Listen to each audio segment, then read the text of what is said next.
నాయక్ గారు మీరు వింటా ఉన్నారు అంటే ఇవి ఒకవేళ అంటే రాజ్యాంగం ప్రకారం ఏ పార్టీలైనా హేతుబద్ధంగా ఆలోచన చేయాలి, హేతుబద్ధతని పెంచాలి, ప్రజల్లో అలాంటి ఆలోచనలు సైంటిఫిక్ టెంపర్ని పెంచే ఆలోచనలు రావాలి, ఇవి చెప్తాం. నాయకులు సరే గుళ్ళకి గోపురాల కంటే వెళ్తారు, ఓకే. ఎవరో ఒకళ్ళిద్దరు నాయకులు మాట్లాడేదో ఒకరోజు కవరేజ్ కాకుండా 3 రోజుల నుంచి పత్రికల్లో ఇది ప్రధానంగా వస్తుంది. మహేష్ కుమార్ గౌర్ గారే 2 సార్లు మాట్లాడినట్టు దాని మీద చాలా వివరంగా ఆయన డీప్గా మాట్లాడుతున్నారు, ఆధారాలు ఉన్నాయని. ఫస్ట్ ఆఫ్ ఆల్ అసలు కాంగ్రెస్ వీటిని నమ్ముతుందా ఈ క్షుద్ర పూజల్ని?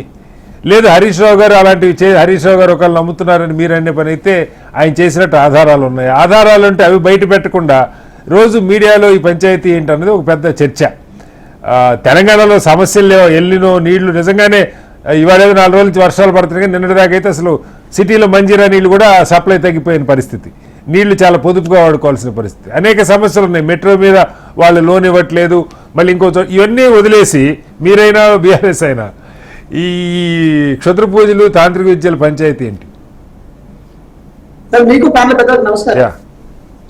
వినపడుతుంది సార్, చెప్పండి సార్. ఇప్పుడు విషయం ఏంటంటే మన అందరికీ క్రికెట్ తెలుసు సార్, క్రికెట్ ఆట. క్రికెట్ ఆటలో ఏమైతుందంటే సార్, ఎప్పుడైనా సరే మిడిల్ ఆర్డర్స్ ఎవరైతే మధ్యలో దిగాల్సిన బ్యాటర్స్ ఉంటారో ఫస్ట్ ఇద్దరు కనుక బాగా ఆడి మ్యాచ్ ని గెలిపించేటట్టు కనుక ఉంటే మాత్రం వీళ్ళు ఈర్ష్యతో ఏం చేస్తారంటే వీళ్ళు ఎప్పుడు అవుట్ అయిపోవాలని చెప్పి మొక్కుతారు, ఎట్లా పడితే అట్లా ఇది చేసుకుంటారు, చీదరించుకుంటారు, వాళ్ళు 6 కొడితే ఓడ్చుకొని ఇలాంటి ఒక వ్యవహార శైలి ఉంటది క్రికెట్ లో ఆటలో. సో అట్లా జరిగినప్పుడు ఏమైతుందంటే సార్, యాక్చువల్ గా సేమ్ మనస్తత్వము సేమ్ ఆలోచన విధానం ఈరోజు తెలంగాణ రాష్ట్రంలో ఎవరైతే ఆ ఏడుపుదల మనస్తత్వం ఉన్నవాడు ఉన్నారో అది బీఆర్ఎస్ పార్టీ రూపంలో ఉన్నది. అది ఎందుకున్నదంటే సార్, మనం ప్రజాస్వామ్యంలో ఉన్నాము. ఏదైనా సరే ప్రభుత్వం తెలియకనో ఇంకో విధంగానో కనుక తప్పు చేస్తే ప్రతిపక్షంగా మాట్లాడాలి, అదే విధంగా రోడ్ల మీదకి రావాలి, కొట్లాడాలి. ఇదేంటి కాన్స్టిట్యూషనల్ ఫ్రేమ్వర్క్. కానీ ఇట్లా జరిగితే బాగుండు, ఈ ప్రభుత్వం అసలు వర్షాలు పడకపోతే బాగుండు, ఎవరన్నా కాదు సార్, నాయకులు ఎవరన్నా వర్షాలు పడిపోతే బాగుండని మీడియా ముందు అన్నారా? ఒక మాట అన్నారా? మీరు చెప్పండి. వి ప్రకాష్ గారు అన్నారు కదా సార్, ఏమని వర్షాలు పడకపోతే బాగున్నారు. నేను వెళ్ళలేదు, వర్షాలు పడవేమో కాదు సార్, ఎల్లినో ఉన్నది, వర్షాలు పడవని దేశం అంతా చర్చ జరుగుతుంది. బట్ తెలంగాణలో వర్షాలు పడకపోతే బాగుండని అంటే ఓకే, నాకు తెలీదు. అద్దంకి దయాకర్ గారు స్టూడియోలో ఉన్నప్పుడు ఒక టీవీ ఛానల్లో, అది కూడా ప్రముఖమైన టీవీ ఛానల్, ఒక ప్రముఖమైన జర్నలిస్ట్ వేదికగా నేను వర్షాలు పడొద్దని ఈ దేవుణ్ణి మొక్కుకుంటున్నా అని చెప్పి ఏది లైవ్ డిబేట్ లో సాక్షిగా తను మొక్కుకుంటాడు. అంటే దాని అర్థం ఏంటో నాకు అర్థం కాలే, ఈ తెలంగాణ ప్రజల మీద వాళ్ళకున్న విశ్వాసం ఏంటో అర్థం కాదు. సో ఏ విషయాన్ని ఏ పంచాయతీ చూడండి సార్, ఇట్లా జరిగితే బాగుండు, ఇట్లా అయితే బాగుండు, ఇట్లా జరగకపోతే ఇంకా బాగుండేది, దాన్ని మనం రచ్చకెక్కేటోళ్ళము, దాన్ని ఇట్లా చేసేటోళ్ళం. సరే ఏదైనా సరే రెడీమేడ్ గా వచ్చే దాని మీద ఆధారపడదు సార్, అది న్యాచురల్ గా రావాలి. సో న్యాచురల్ వాటి మీద ఎప్పుడైతే అవగాహన అనుకుంటారో తద్వారా ఆటోమేటిక్ గా మనం నమ్ముకున్న ఏకైక శక్తులు ఏంటి సార్? అతిథ శక్తులే. ఈ న్యాచురల్ గా జరుగుతలేవు, మరి ఏం చేయాలంటే అతిథ శక్తుల మీదే ఉంటాయి. సో మా చైర్మన్ గారు శ్యామ రామ్మోహన్ రెడ్డి గారు చెప్పిన లెక్క ప్రకారం, మా ఎమ్మెల్సీ గారు అద్దంకి దయాకర్ గారు చెప్పిన లెక్క ప్రకారం వాళ్ళు కొన్ని తేదీలు అని చెప్పారు. ఆ తేదీలో ఒక రోజు అమావాస్య కూడా వస్తుంది యాక్చువల్ గా. సో అమావాస్య రోజు ఏ గుళ్ళు గోపురాలు చేస్తారో నాకు కూడా తెలియదు సార్, ఎందుకంటే నేను హేతువాదుని, నేను సైంటిఫిక్ టెంపర్ మీద ఇచ్చేసి ఈ అదే విధంగా కొంచెం కమ్యూనిస్ట్ ఆలోచన ఉన్నోండి సార్ నేను.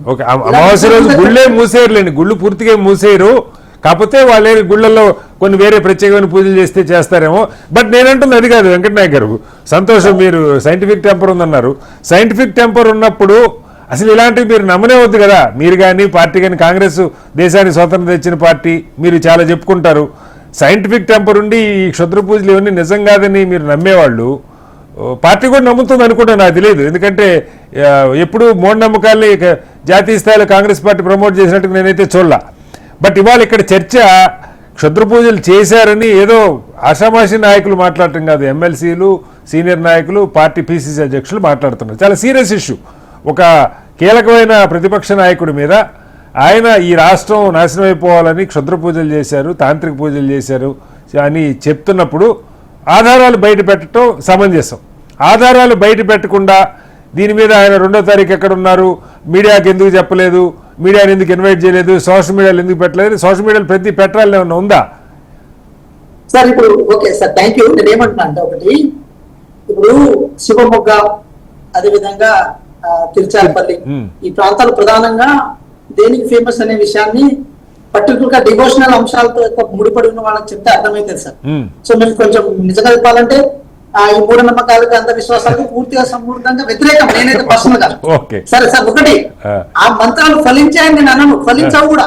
ఉమ్, మంత్రాలు ఫలించవు, ఆ మంత్రాలకు చింతకాయలు రాలవు, ఓకే. నమ్ముతున్నాం. అయినా సరే వెళ్ళిన వాళ్ళని కూడా ప్రశ్నించాల్సిన ఆవశ్యకత అయితే ఉంది.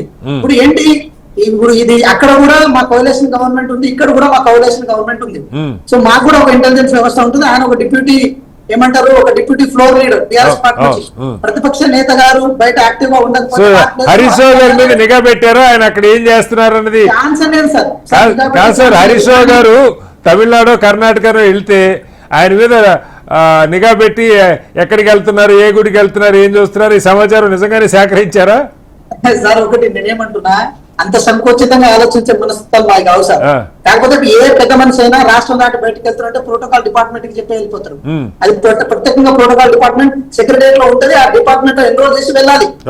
అది రూల్. అది వెళ్ళినప్పుడు ఆటోమేటిక్ ఎవరికైనా ఏముంటది, ఏ కారణం చేత ఈ ప్రాంతాల్లో గంటల కొద్ది రోజుల కొద్ది ఉంటున్నారు ఒకే చోట అని చెప్పి ఒక అనుమానం వస్తుంది కదా సార్. ఆ అనుమానం ఇంత దాకా తీసుకొచ్చింది. ఇప్పుడు నిన్న దాసో శ్రవణ్ గారు ప్రెస్ మీట్ పెట్టారు, మీ రాహుల్ గాంధీ గారు పోయారు, మీ రేవంత్ రెడ్డి గారు పోయారు, అదే విధంగా విజయ్ గారు పోయారు, తమిళనాడు ముఖ్యమంత్రి గారు అని చెప్పి చెప్పుకుంటూ వచ్చారు కదా. మరి అదే విధంగా మా హరీష్ రావు గారు కూడా పోయారని చెప్పి ఫోటో చూపించేస్తే అయిపోయింది. మేము అన్ని రోజు మూసుకొని ఉంటున్నాం, మేమైనా మాట్లాడుతున్నాం. సో విషయం ఏంటంటే లీగల్ నోటీస్ ఇప్పుడు మేము కాన్ఫిడెన్షియల్ గా చెప్పామని చెప్పి వాళ్ళు కూడా కాన్ఫిడెన్షియల్ గానే లీగల్ నోటీస్ పంపించారు. కానీ అయ్యో నేను వెళ్ళిన కారణం ఇది తెలంగాణ ప్రజలకు దిగాల్సిన అవసరం ఉంది, నా చేసిమాని మీరు దెబ్బతీసే ప్రయత్నం చేస్తున్నారు, ఇది కరెక్ట్ కాదని చెప్పి ఏది మేము సైంటిఫికల్ గా అని చెప్పి మీరు కొట్టిపడాలనుకుంటే మీరు సైంటిఫికల్ గా చూపించుకునే ప్రయత్నం చేయండి. సో ఇప్పుడు కూడా మేము ఒకటి అంటున్నాము, అన్సైంటిఫిక్ గా ఎవరు బిహేవ్ చేస్తారు తెలంగాణ లాంటి చైతన్యవంతమైన ప్రాంతం అని చెప్పి హరీష్ రావు గారు ఈ రోజు గుండె మీద చేసుకుని చెప్పాల్సిన అవసరం ఉంది. సో ఏ కారణం చేత వారు ఇన్ని రోజులు ఉన్నారు, నేను అదే చెప్తున్నాను సార్. ఒక మాట, ఎన్ని రోజులు కాదు సార్, మీరు 2 రోజుల గురించే ప్రస్తావిస్తున్నారు. మార్చి 1, జూన్ 2 అంటున్నారు. జూన్ 2 ఇప్పుడే దిలీప్ రెడ్డి గారు చెప్పారు, హరీష్ రావు గారి జన్మదినం, ఆయన ఆ రోజు తిరుమలలో ఉన్నారు. 3వ తారీఖు జన్మదినం, 3వ తారీఖు 1వ తారీఖు జన్మదినం అయితే 2వ తారీఖు తిరుమలలో ఉన్నారని చెప్పి చెప్తున్నారు. బర్త్డే సందర్భంగా వెళ్ళారని. మీరేమో ఆయన తిరుచిలోనూ శివమొగ్గలోనూ ఉన్నారు అంటున్నారు. వారి ఆధారాలు బయట పెట్టలేదు, మీరు పెట్టొచ్చు కదా ఉంటే. సార్ ఒకటి నేనేమంటున్నా సార్, ఒకటి ఇది ఏమంటున్నా అంటే ఒక వార్ సార్.